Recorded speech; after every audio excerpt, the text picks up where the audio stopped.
Maharashtra live मधून। मुंबईच्या साकीनाका परिसरातल्या खैराणी रोडवर एका उघड्या मॅनहोलमध्ये पडून असलम शेख नावाच्या इसमाचा मृत्यू झाला होता। 20 ते 25 फूट खोल मॅनहोलच्या देखभाल आणि दुरुस्तीचं काम खासगी कंत्राटदाराकडे होतं। काम सुरू असल्यानं मॅनहोलचं झाकण उघडं होतं।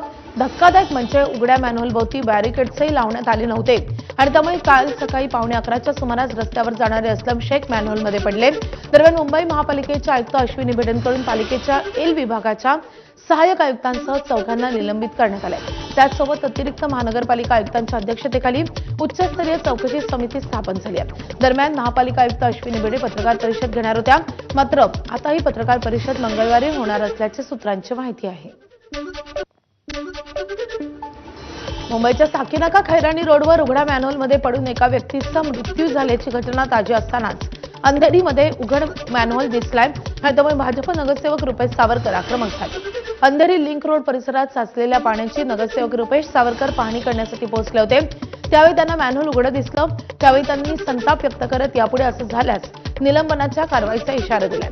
अंधेरी लिंक रोडवर सखल भाग असल्यामुळे या ठिकाणी पाणी साचतं। त्या ठिकाणी पालिकेला सांगून लवकर वॉटर पंप बसवून या पाण्याचा निचरा केला जाणार असल्याचं आश्वासनही त्यांनी दिलं। 2 दिवस अगोदरच गंभीर घटना घडली। एवढी गंभीर घटना घडून सुद्धा पण प्रशासन अजून जागृत होत नाहीये।